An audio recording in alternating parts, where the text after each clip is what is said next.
Приветствую вас, друзья, на моем канале.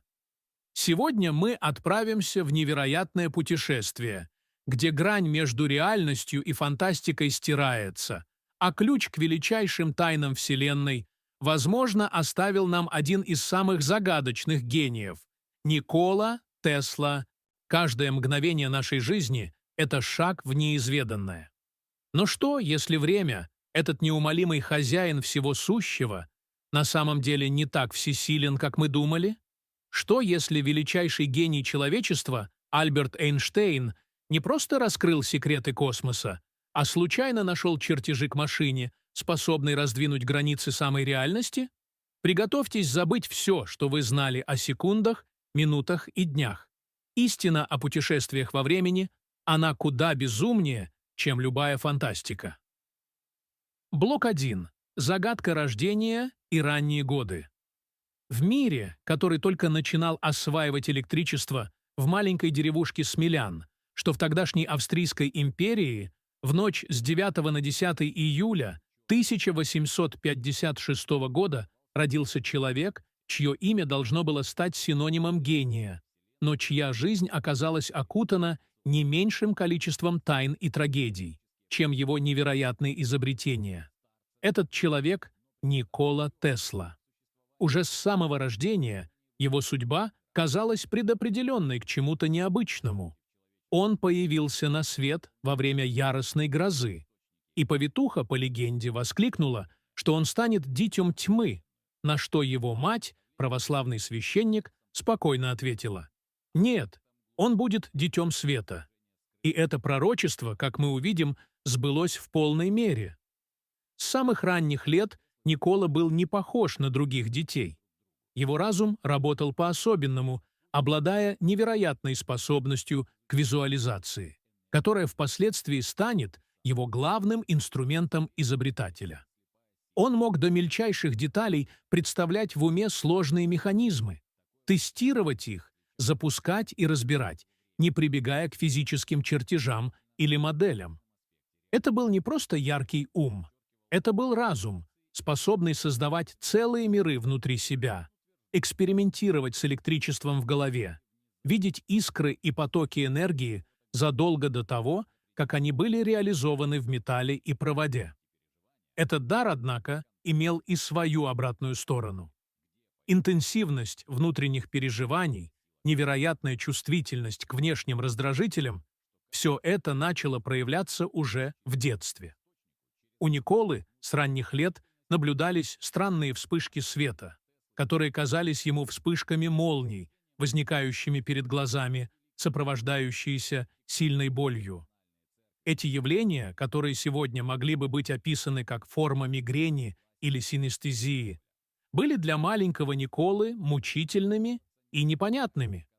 Иногда эти вспышки были настолько яркими, что буквально лишали его зрения, оставляя в темноте и страдании. Раннее детство Николы было омрачено не только этими необъяснимыми вспышками, но и другими странными особенностями его восприятия. Он обладал сверхчувствительным слухом, способным улавливать даже самые тихие звуки, которые оставались неслышимыми для других людей. Его слух мог быть настолько острым, что тиканье часов, расположенных в 3 комнатах от него, вызывало у него невыносимые страдания. Он слышал грохот поезда за 20 миль, ему казалось, что земля под ногами вибрирует от его движения. Это было не просто острое восприятие, это было настоящее испытание, превращающее обыденные звуки в пытку. Также остро он реагировал на прикосновение и свет. Вся его нервная система была словно оголенным проводом, воспринимающим мир во всей его интенсивности, что делало обычную жизнь порой невыносимой. Несмотря на эти проблемы, или, возможно, благодаря им, Тесла демонстрировал удивительную склонность к науке и изобретательству. Его отец, Милутин Тесла, был православным священником, человеком образованным и строгим, который хотел, чтобы сын пошел по его стопам. Его мать, Георгина Мандич, была женщиной без формального образования, но обладала удивительным даром изобретательства и памятью. Она могла создавать сложнейшие инструменты и приспособления для дома и сельского хозяйства, все держа в уме. Именно от нее, как считал сам Никола, он унаследовал свой гениальный ум и дар визуализации. Ее практический подход к решению проблем контрастировал с философским умом отца, создавая уникальное сочетание, которое легло в основу личности Теслы. Его школьные годы были полны блестящих успехов, но и новых испытаний. После завершения Политехнического института в Граце, куда он поступил в 1875 году, жизнь Николы начала складываться крайне непросто. В студенчестве Тесла проявлял выдающиеся способности к математике и физике. Его преподаватели были поражены его интеллектуальными способностями, его невероятной памятью и умением быстро усваивать сложнейшие концепции. Он часами пропадал в лабораториях, экспериментируя с электричеством, порой забывая о еде и сне. Однако именно в этот период его жизни начали усугубляться и проблемы со здоровьем, те самые, что преследовали его с детства. Нервная система Николы, всегда чрезвычайно чувствительная, оказалась под колоссальным давлением. В студенчестве он стал еще более подвержен нервным срывам. Переутомление, постоянное напряжение мозга, которое он испытывал, работая над сложными задачами и проводя свои мысленные эксперименты, приводили к полному истощению. Эти нервные срывы сопровождались периодами глубокой депрессии, бессонницы и галлюцинаций. Он мог видеть странные картины, слышать голоса, которые сводили его с ума. Это были не просто временные недомогания, а тяжелые периоды, которые выбивали его из колеи на месяцы. Иногда он был настолько слаб, что не мог даже встать с постели. Эти состояния сопровождались невыносимой болью по всему телу, особенно в голове, и ощущением полной потери контроля над своим разумом. Врачи не могли понять природу его страданий, предлагая лишь общие рекомендации, которые мало помогали.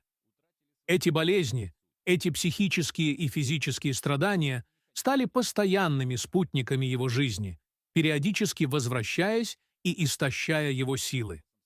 Они были трагической ценой за его выдающийся, но столь хрупкий гений, оставляя его один на один с собственным разумом, который одновременно был и его величайшим даром, и его проклятием.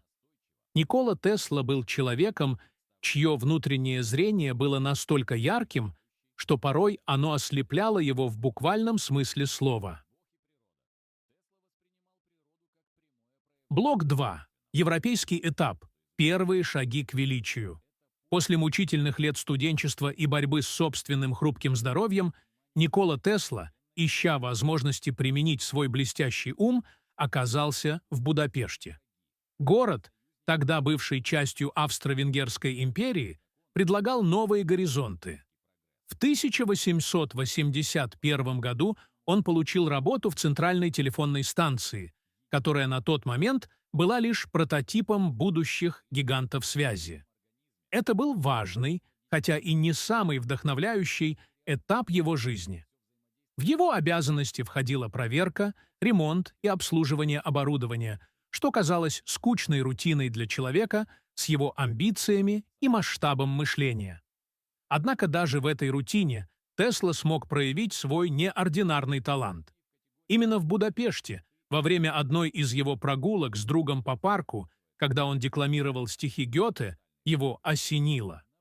В этот момент, словно вспышка молнии, пришло осознание принципа вращающегося магнитного поля, ключевого элемента для создания асинхронного двигателя переменного тока. Эта идея была революционной. До этого момента доминировал постоянный ток, и асинхронный двигатель, работающий на переменном токе, казался несбыточной мечтой для многих инженеров. Тесла же видел его в уме, каждую деталь, каждую обмотку, каждую вибрацию с поразительной ясностью. Он буквально визуализировал работу двигателя, видя его в действии, чувствуя его пульс, еще до того, как был нарисован хоть один чертеж. Это был тот самый дар, который проявлялся у него с детства, способность к детальной мысленной конструкции. В Будапеште Тесла также совершил свое первое значительное изобретение. Он улучшил телефонный усилитель. Оригинальный усилитель, использовавшийся в телефонной компании, был неэффективным и создавал много помех. Тесла, благодаря своей уникальной чувствительности к звукам и электрическим токам, сумел модифицировать его, значительно улучшив качество связи. Это было скромное, но важное достижение, которое демонстрировало его практический талант и понимание электрических процессов на глубочайшем уровне. Он не просто чинил, он улучшал, переосмысливал существующие технологии. Однако Будапешт не мог удержать человека с таким масштабом визионерского мышления.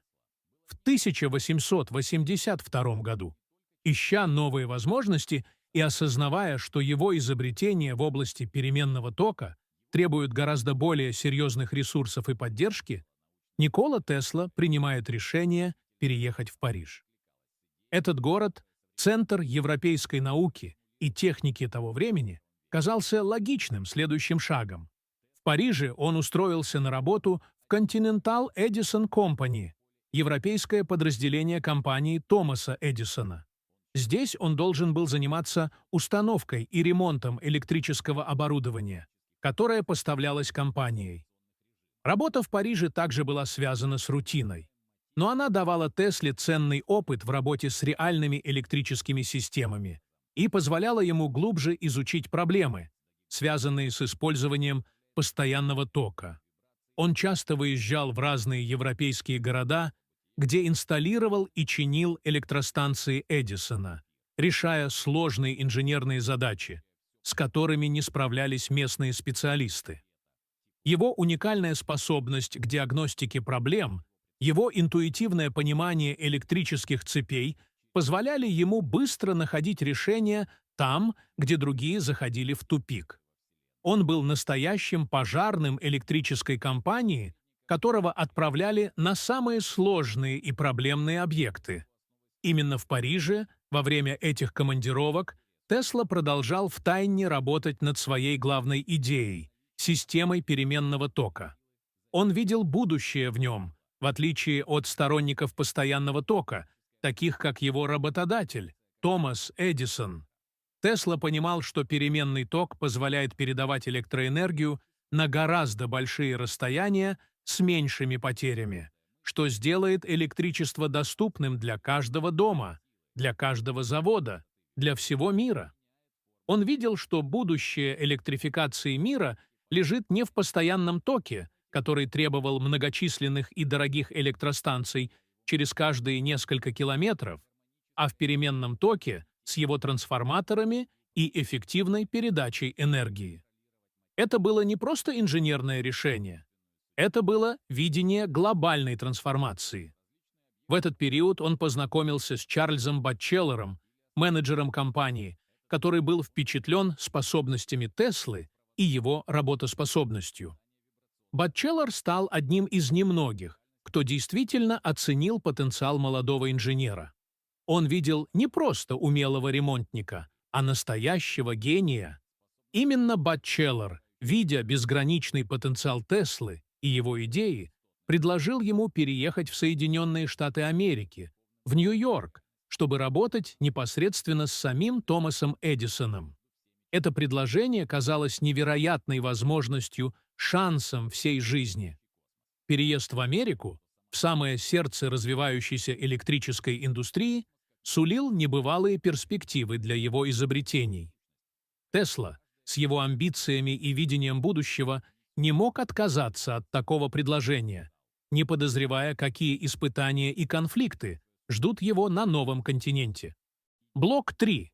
Переезд в Америку и Королевский путь с Эдисоном, с надеждами, переполнявшими сердце, и всего лишь 4 центами в кармане, несколькими собственными стихотворениями и чертежами своей главной мечты – асинхронного двигателя переменного тока.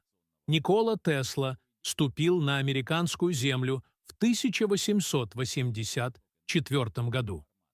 Нью-Йорк, город возможностей и кипящей энергии, казался идеальным местом для воплощения его грандиозных идей. В его руках было рекомендательное письмо от Чарльза Батчелора, его парижского руководителя, адресованное самому Томасу Эдисону. В письме, по легенде, было написано: «Я знаю двух великих людей. Один из них – вы, второй – этот молодой человек». Это было мощное введение в мир американской электротехники. И Тесла был полон энтузиазма, ожидая плодотворного сотрудничества с тем, кого он тогда считал величайшим изобретателем своего времени. Томас Эдисон, уже легенда при жизни, волшебник из Менло-парка, был магнатом постоянного тока. Его лампочки освещали города, его электростанции работали на его системе, и он был убежден, что постоянный ток – это единственное правильное будущее для электрификации. Тесла с его идеями переменного тока был для Эдисона скорее талантливым инженером, способным решать текущие проблемы, чем визионером, предлагающим совершенно новую парадигму.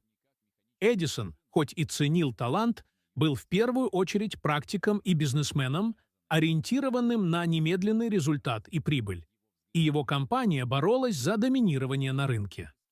Начало работы Теслы в компании Эдисона было многообещающим. Ему поручали самые сложные и трудоемкие задачи – усовершенствование генераторов постоянного тока Эдисона. Тесла с его невероятной работоспособностью, способностью видеть неисправности и улучшения в уме, с головой погрузился в работу. Он трудился по 18 часов в сутки, исправляя ошибки, которые не могли решить лучшие инженеры Эдисона, повышая эффективность оборудования.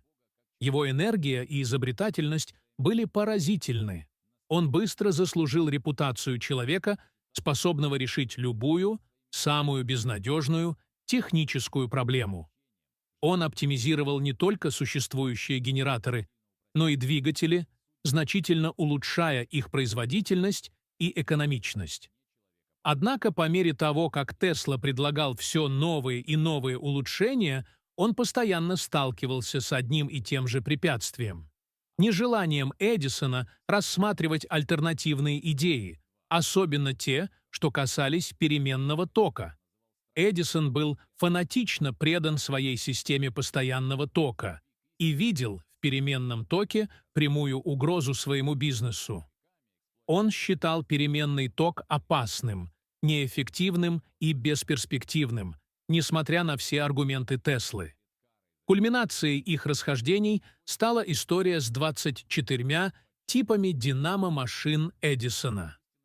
Тесла предложил полностью переделать их, пообещав значительно улучшить их конструкцию и производительность.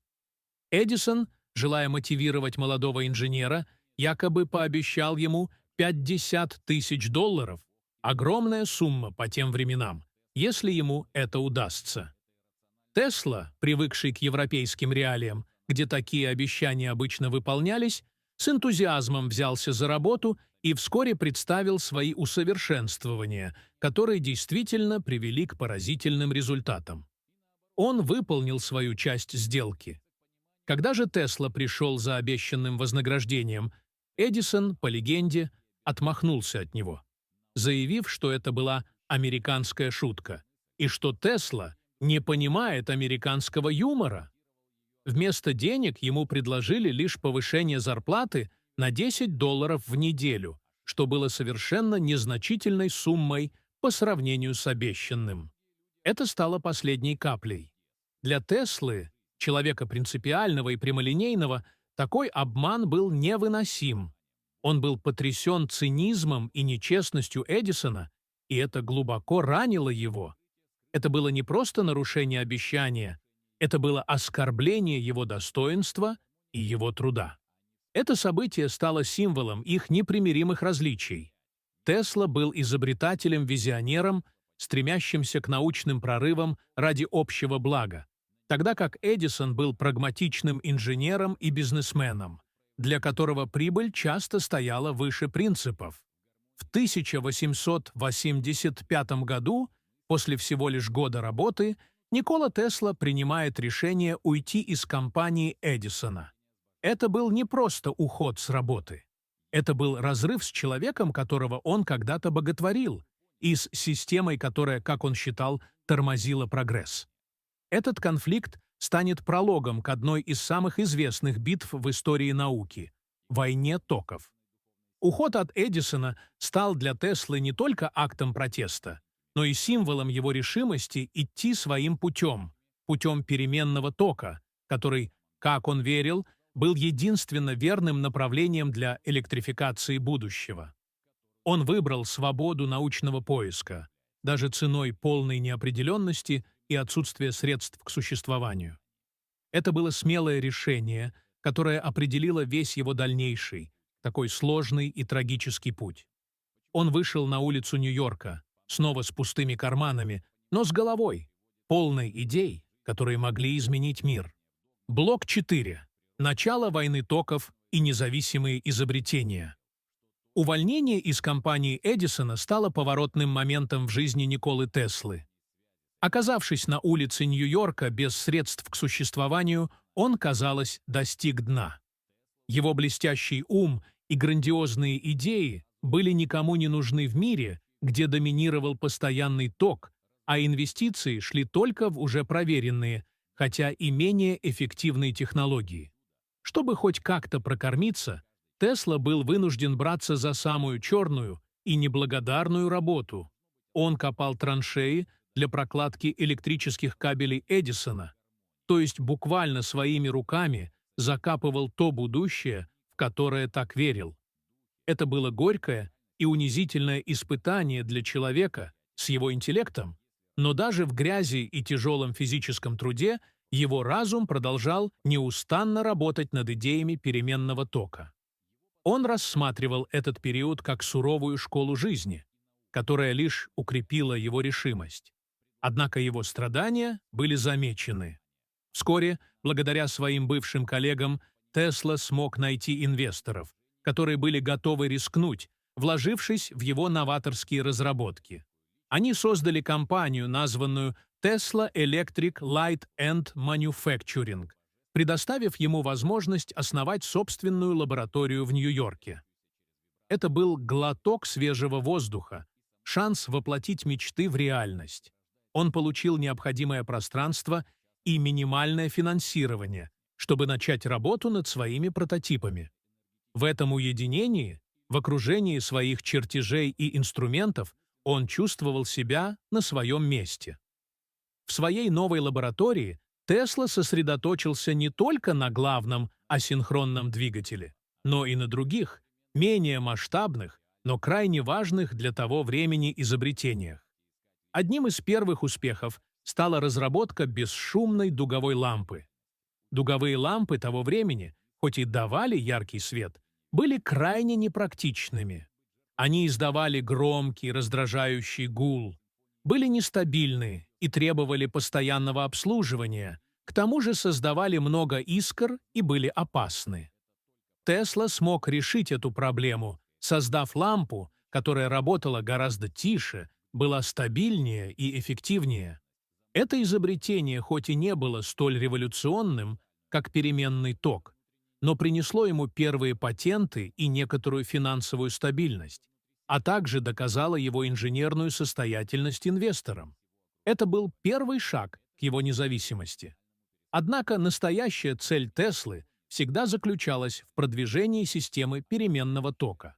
Он верил, что только эта система способна обеспечить эффективную и дешевую передачу электроэнергии на большие расстояния, что является ключом к электрификации всего мира. Он разработал все компоненты этой системы – многофазные генераторы, трансформаторы, электродвигатели и системы распределения. Это была целая архитектура, а не просто отдельное устройство. Его концепция была элегантной и логичной. Она предлагала решение всех проблем, с которыми сталкивался постоянный ток Эдисона. Именно в этот период началось то, что позже будет названо «войной токов». По мере того, как Тесла демонстрировал преимущество своей системы переменного тока, она становилась прямой угрозой для бизнес-империи Томаса Эдисона. Эдисон, обладая огромными ресурсами и влиянием, не собирался сдаваться без боя. Он начал агрессивную кампанию по дискредитации переменного тока, представляя его как смертельно опасную, ненадежную и бесперспективную технологию. Его пропаганда включала публичные демонстрации опасности переменного тока. Он, к примеру, устраивал показательные казни животных, кошек, собак, даже слона, с помощью переменного тока, чтобы запугать публику и доказать его летальность. Это была грязная, жестокая и недобросовестная кампания, направленная на эмоциональное воздействие, а не на научные факты. В борьбе за патенты и признание Тесла столкнулся с еще одной, не менее грязной проблемой – мошенничеством в патентном бюро США. Система патентования в Америке того времени была несовершенной и коррумпированной. Мощные корпорации и влиятельные изобретатели могли использовать свое влияние для затягивания выдачи патентов конкурентам или даже для присвоения чужих идей. Известен случай, когда Тесла запатентовал один из своих важных элементов, но патент был зарегистрирован на имя других лиц, связанных с его инвесторами, что ограничивало его контроль над собственными изобретениями. Это был не единичный случай. Его идеи постоянно пытались украсть или присвоить, а он сам, будучи человеком науки, а не бизнеса, часто оказывался беззащитным перед недобросовестными конкурентами. Эта сторона войны токов была невидимой, но не менее разрушительной для Теслы. Таким образом, на этом этапе своей жизни Никола Тесла, с одной стороны, наконец-то получил возможность реализовать свои грандиозные идеи в области переменного тока, а с другой оказался в эпицентре жесточайшей коммерческой и научной войны. Он был полон решимости доказать превосходство своей системы, но ему предстояло столкнуться не только с техническими трудностями, но и с мощнейшим противодействием влиятельных игроков, готовых на все ради сохранения своего доминирования. Это было время, когда его гений начинал раскрываться во всей красе, но одновременно он погружался в мир интриг, предательства и беспощадной конкуренции, который мало соответствовал его идеалистической натуре. Блок 5. Пик славы и победа в войне токов. После унизительного опыта работы землекопом и первых скромных успехов в собственной лаборатории, судьба, казалось, наконец, улыбнулась Николе Тесле. В его жизни появился человек, который не только разглядел истинный гений молодого изобретателя, но и обладал достаточным видением и финансовыми ресурсами, чтобы бросить вызов монополии Томаса Эдисона.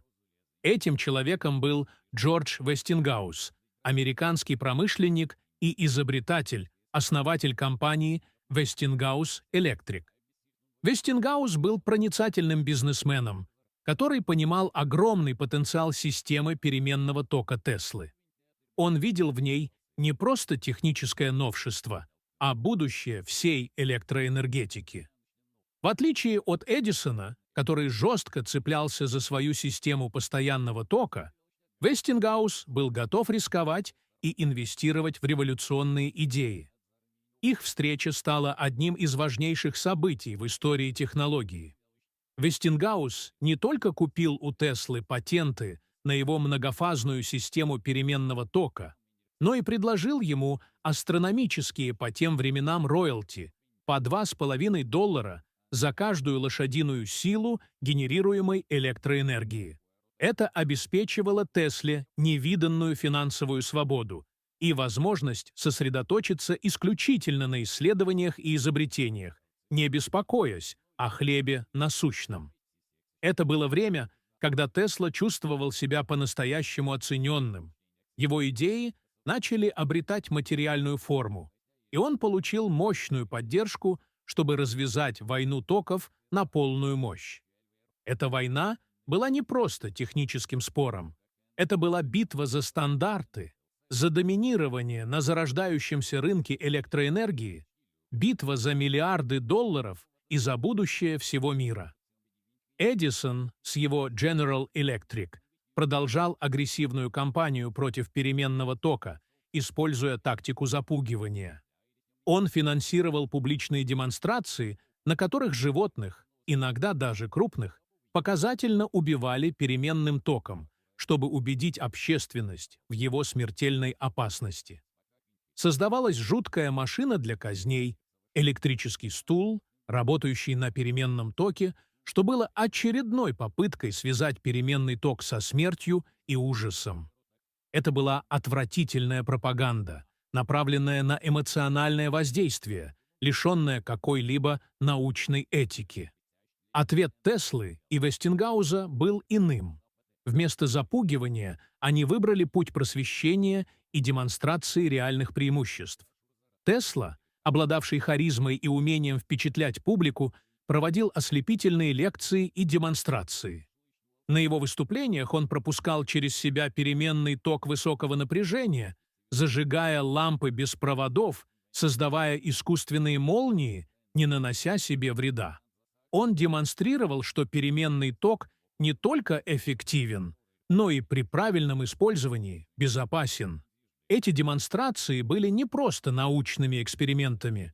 Это были настоящие шоу, которые поражали воображение зрителей и медленно, но верно меняли общественное мнение.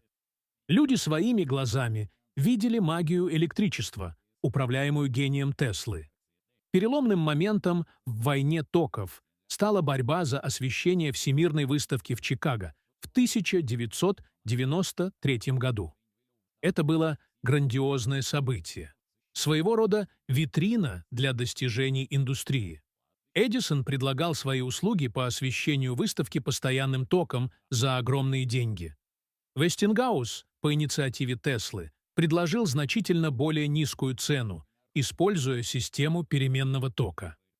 Благодаря экономичности и эффективности переменного тока контракт был выигран Вестингаузом. Выставка в Чикаго стала настоящим триумфом Теслы и Вестингауза. Миллионы ламп, зажженных переменным током, горели ярко и стабильно, демонстрируя его безопасность и превосходство. Это было убедительное доказательство того, что переменный ток — это будущее. Но настоящая победа над Эдисоном и окончательное закрепление позиций переменного тока произошло с проектом Ниагарской ГЭС. Это был крупнейший на тот момент гидроэнергетический проект в мире, и на его реализацию претендовали обе системы. Эдисон предлагал передачу постоянного тока, что потребовало бы множество станций на пути к Буффало и Нью-Йорку. Тесла и Вестингаус предложили передачу переменного тока, который позволял эффективно передавать энергию на большие расстояния с помощью трансформаторов. После долгих споров и доказательств проект был отдан Вестингаузу и системе Теслы. Запуск Ниагарской ГЭС в 1896 году стал окончательным приговором для постоянного тока в масштабной электроэнергетике. Электричество, генерируемое на Ниагаре, успешно достигло Буффало, а затем и Нью-Йорка, доказав всему миру, что Тесла был прав. Переменный ток стал мировым стандартом. Это была грандиозная победа Теслы, подтверждение его видения и гения.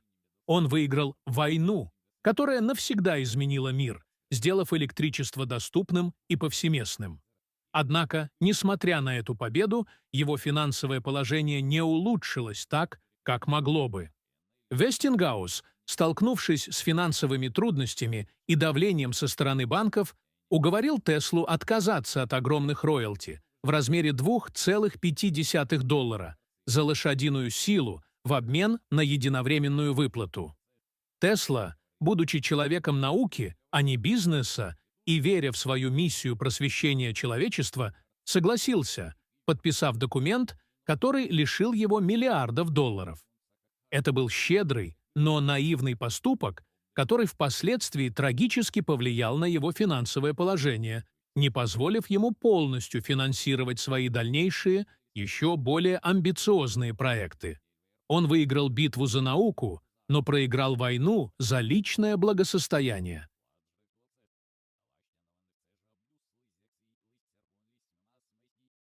Блок 6. Эксперименты, открытия и трагедии. После победы в войне токов. Никола Тесла, казалось, достиг вершины. Его имя было известно всему миру, его система переменного тока стала стандартом, а его лаборатория в Нью-Йорке превратилась в место, где рождались чудеса. Однако его гений не успокаивался. Тесла был одержим идеей дальнейшего совершенствования передачи электроэнергии и раскрытия новых свойств электричества. Его интересовали высокие частоты и высокие напряжения, области, которые на тот момент были практически не изучены. Именно в этих экспериментах родился один из его самых знаковых изобретений – катушка Теслы. Катушка Теслы – это резонансный трансформатор, способный генерировать миллионы вольт электрического напряжения на очень высоких частотах. Это не просто устройство, это символ его гения, который до сих пор поражает воображение. С помощью своей катушки Тесла проводил демонстрации, которые казались магией. Он зажигал лампы на расстоянии без проводов, создавал огромные искусственные молнии, которые освещали всю его лабораторию, заставляя воздух пахнуть озоном. Эти эксперименты были не просто шоу. Они были доказательством того, что энергия может передаваться по воздуху, без физических соединений. Он мечтал о мире, где электричество будет доступно повсеместно, без проводов, через атмосферу Земли. Он видел будущее, где энергия будет практически бесплатной и неограниченной. В его нью-йоркской лаборатории царила атмосфера постоянного научного поиска и экспериментов. Тесла работал по 20 часов в сутки, часто забывая о еде и сне, полностью погружаясь в свои исследования. Он экспериментировал с беспроводной передачей энергии, с высокочастотными осцилляторами, с рентгеновскими лучами, которые он называл лучами Теслы, задолго до того, как рентген официально открыл их. Он исследовал электрические резонансы Земли, предвидя возможность передачи энергии через Землю как проводник. Его лаборатория была центром самых смелых идей своего времени, местом, где будущее создавалось руками гения. Однако, как это часто бывает в жизни Теслы, за периодами триумфа всегда следовали трагедии. В 1895 году, когда его работа над беспроводной передачей энергии и другими новаторскими проектами достигла пика, случилось несчастье. Его лаборатория в Нью-Йорке сгорела дотла. Причина пожара так и осталась невыясненной, но многие подозревали поджог, хотя официальная версия говорила о коротком замыкании.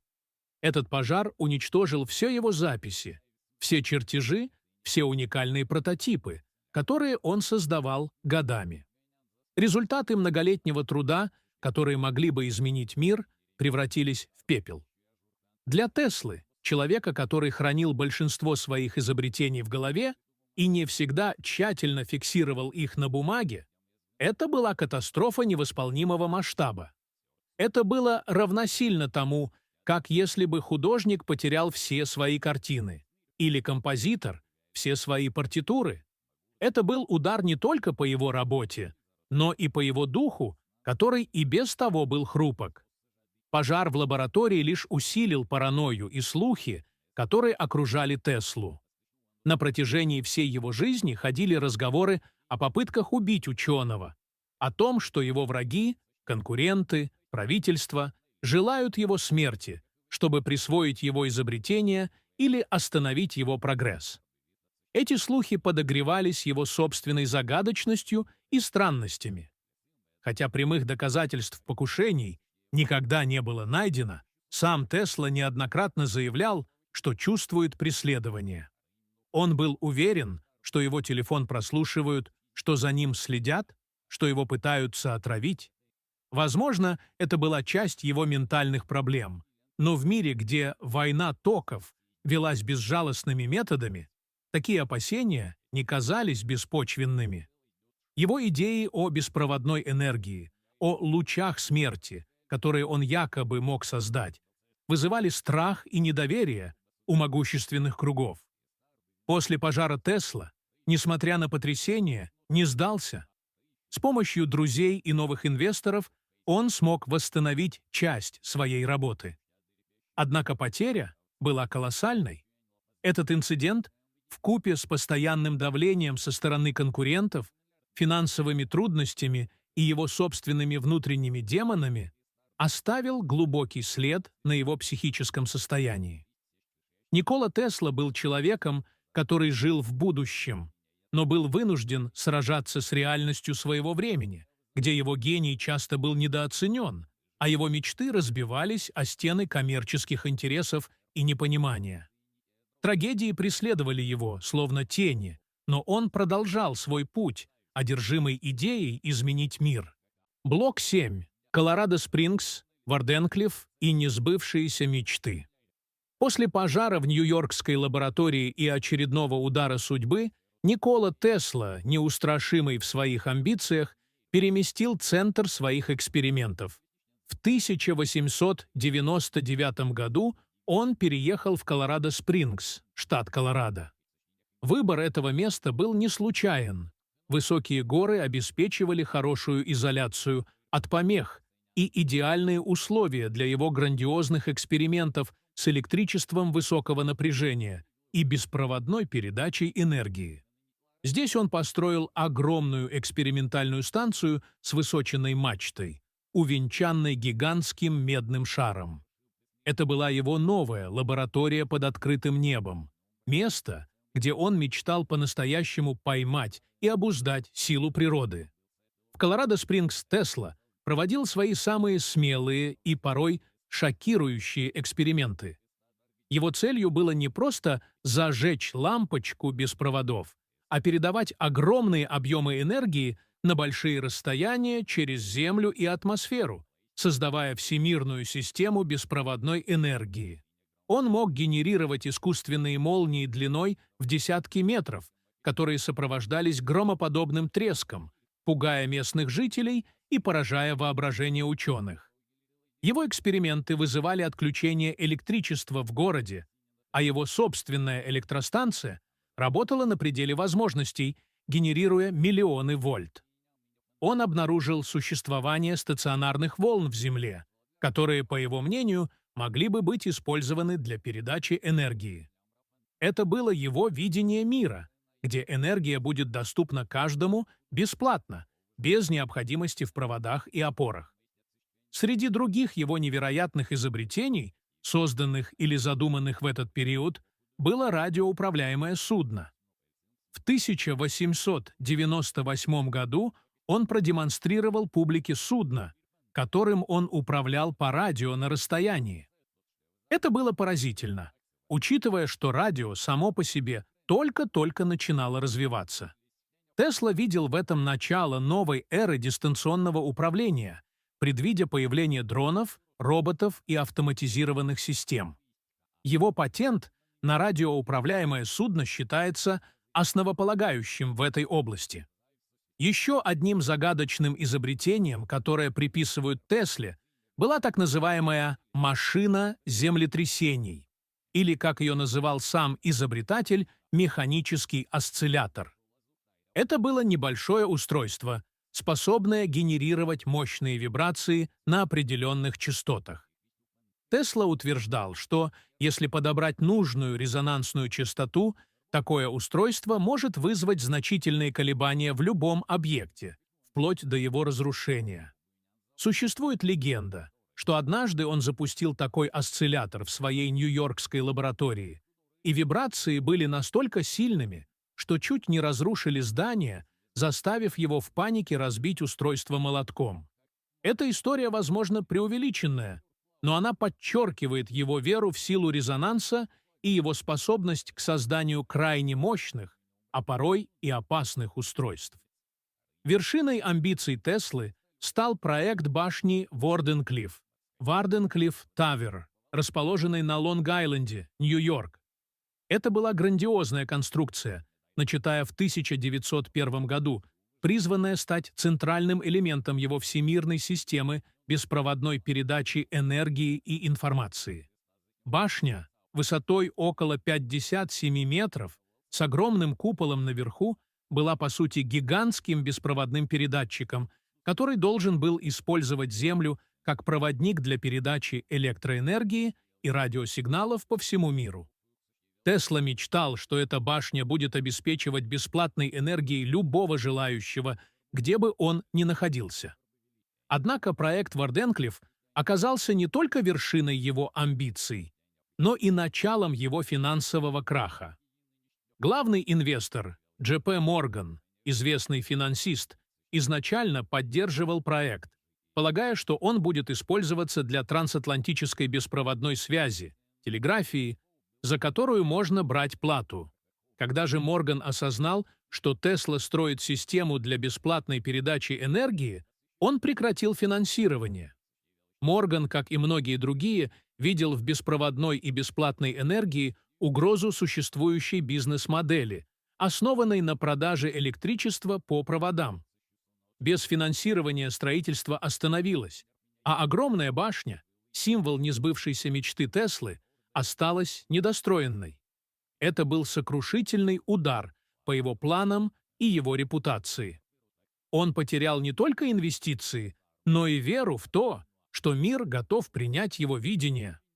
Провал Варденклиффа глубоко повлиял на Теслу. Он стал еще более замкнутым и эксцентричным. Слухи о его одержимости и таинственных изобретениях усиливались. Особенно зловещей стала легенда о его «луче смерти» или «луче мира», как он сам его называл. Тесла утверждал, что разработал оружие, способное передавать пучки энергии, способное сбивать самолеты или уничтожать армии. Он предлагал это оружие различным правительствам, видя в нем способ предотвратить войны, сделав их бессмысленными. Однако никто не воспринимал его всерьез, считая его безумцем.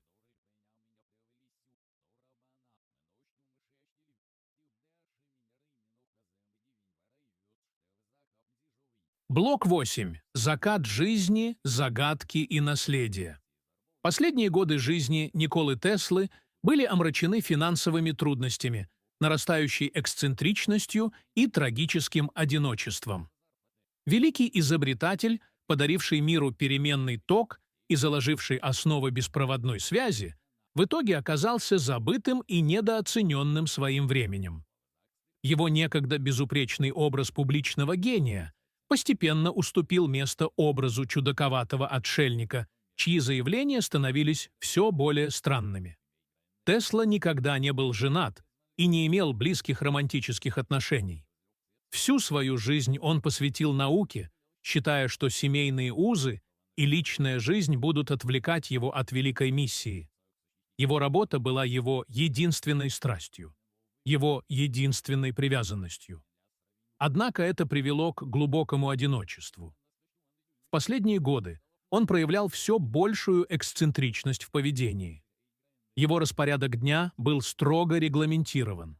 Он каждый день совершал ровно 33 шага вокруг квартала, прежде чем зайти в здание, всегда ел ровно 18 салфеток во время ужина, жил в роскошных отелях, но постоянно переезжал из-за долгов. Он был одержим чистотой и микробами, избегая рукопожатий и касаний к чему-либо, что казалось ему загрязненным. Его единственными близкими друзьями стали голуби, которых он кормил в парках Нью-Йорка, и одного раненого белого голубя он, по его собственным словам, любил так же сильно, как человек любит члена своей семьи. Он проводил часы, общаясь с ними, что лишь усиливало слухи о его безумии.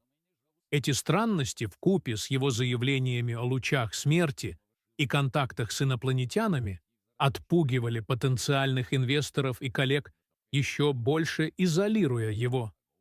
Несмотря на это, его мозг продолжал работать, хотя и в более изолированном режиме. Существуют слухи, хотя и без убедительных доказательств, о его связи с Советским Союзом.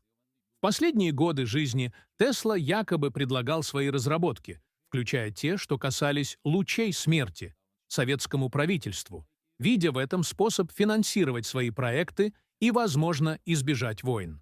Однако конкретных подтверждений серьезного сотрудничества или передачи технологий нет. Эта тема часто становится объектом конспирологических теорий, что лишь добавляет загадочности к его образу.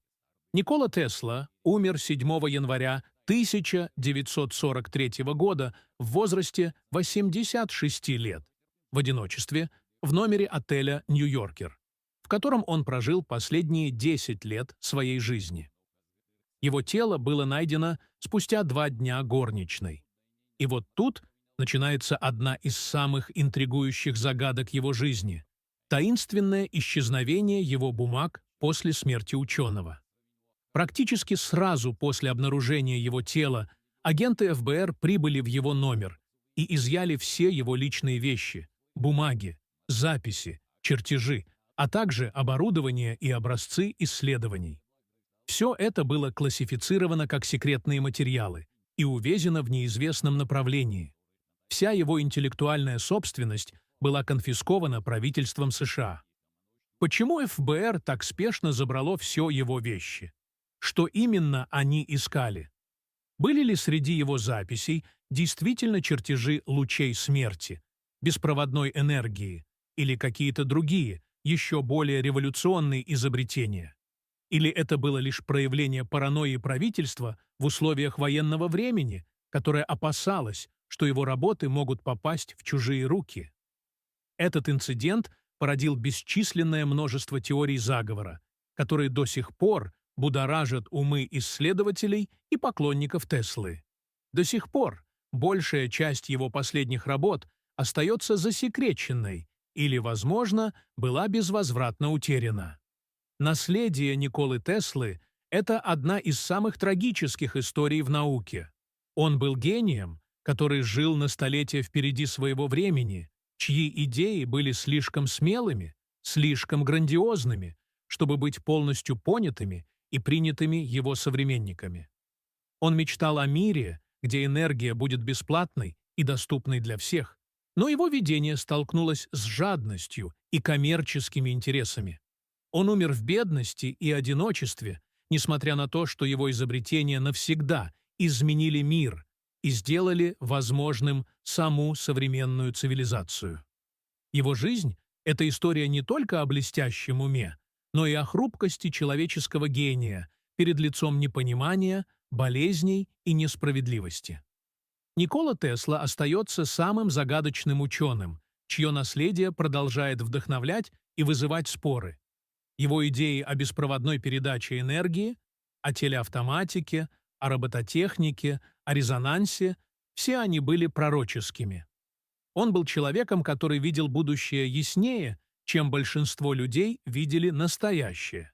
И, несмотря на все трагедии, его свет, зажженный в ту грозовую ночь, продолжает освещать наш мир, напоминая о безграничных возможностях человеческого разума и о неразгаданных тайнах Вселенной. Его истинное величие, возможно, только начинает быть полностью осознанным в нашем технологически продвинутом мире.